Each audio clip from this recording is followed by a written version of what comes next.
अमीर डैडी का सबक। आपका मकान संपत्ति नहीं है। 20 साल पहले सन 1997 में मुझे अस्वीकृति की पर्ची भेजने वाले हर प्रकाशक ने अमीर डैडी के इस सबक की आलोचना की कि आपका मकान संपत्ति नहीं है। 10 साल बाद सन 2007 में जब सब प्राइम कर्जदारों ने अपने सब प्राइम मॉर्गेज की किश्त चुकाना बंद कर दिया तो संसार का रियल एस्टेट बुलबुला फूट गया और करोड़ों मकान मालिकों को इस सबक की सच्चाई कठोर तरीके से पता चली। उनका मकान सचमुच संपत्ति नहीं था। असली समस्या, ज्यादातर लोग ये नहीं जानते कि रियल एस्टेट क्रैश वास्तव में रियल एस्टेट क्रैश नहीं था। रियल एस्टेट क्रैश गरीब लोगों की वजह से नहीं हुआ था, ये तो अमीरों की वजह से हुआ था।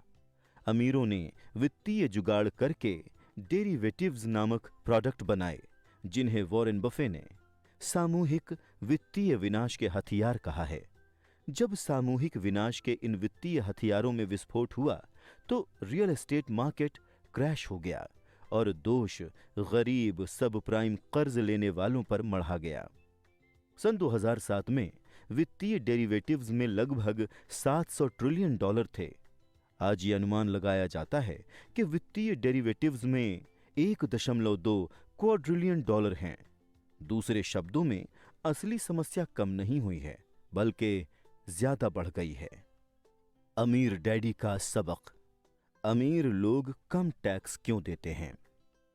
20 साल पहले कई प्रकाशकों ने यह उजागर करने के लिए रिच डैड पुअर डैड की आलोचना की थी कि अमीर लोग टैक्स कम कैसे और क्यों देते हैं।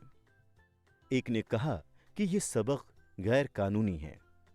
10 साल बाद सन 2007 में राष्ट्रपति बराक ओबामा पूर्व गवर्नर मिट रोमनी के खिलाफ पुनर्चुनाव के लिए खड़े हुए। जब यह उजागर किया गया कि राष्ट्रपति ओबामा ने अपनी आमदनी का लगभग 30% टैक्स में दिया है और गवर्नर रोमनी ने 13% से कम दिया, तो मिट रोमनी की वो नीचे गिरने वाली ढलान शुरू हुई, जिसके बाद वो चुनाव हार गए। एक बार फिर टैक्स 2016 के अमेरिकी राष्ट्रपति चुनाव में केंद्र बिंदु बन गया। मिट रोमनी और राष्ट्रपति डोनाल्ड ट्रंप कानूनी रूप से कम टैक्स क्यों देते हैं, ये पता लगाने के बजाय गरीब और मध्यम वर्गीय लोग नाराज हो जाते हैं। हालांकि राष्ट्रपति ट्रंप गरीबों और मध्यम वर्गीय लोगों के लिए टैक्स कम करने का वादा करते हैं, लेकिन सच तो ये है कि अमीर लोग टैक्स में हमेशा कम चुकाएंगे। अमीर लोग कम टैक्स देते हैं, इसका कारण अमीर डैडी के सबक क्रमांक 1 में मिलता है। अमीर लोग पैसे के लिए काम नहीं करते। जब तक कोई व्यक्ति पैसे के लिए काम करता है वो टैक्स चुकाएगा। जब राष्ट्रपति पद की उम्मीदवार हिलेरी क्लिंटन अमीरों पर टैक्स बढ़ाने का वादा कर रही थीं, तो वो असली अमीरों पर नहीं बल्कि ऊंची आमदनी वाले लोगों जैसे डॉक्टरों, अभिनेताओं और वकीलों पर टैक्स बढ़ाने का वादा कर रही थीं।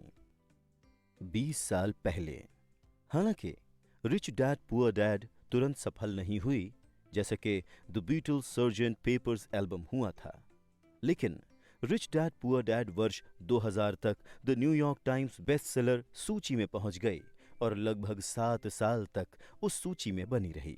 इसके अलावा वर्ष 2000 में ओपरा विनफ्रे का फोन आया। मैं पूरे 1 घंटे तक ओपरा कार्यक्रम में रहा और जैसा लोग कहते हैं, बाकी इतिहास है।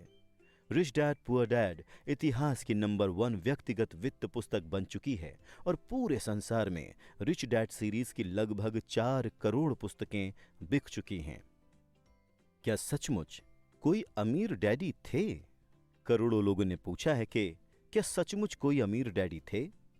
इस प्रश्न का जवाब देने के लिए आप अमीर डैडी के बेटे माइक की बातें सुन सकते हैं, जब वो रिच डैड रेडियो शो पर अतिथि के रूप में आए थे। आप richdadradio.com पर जाकर वो प्रोग्राम सुन सकते हैं। Rich dad graduate school. Rich dad poor dad यथासंभव सरल लिखी गई थी ताकि हर व्यक्ति मेरे अमीर डैडी के सबकों को समझ सके।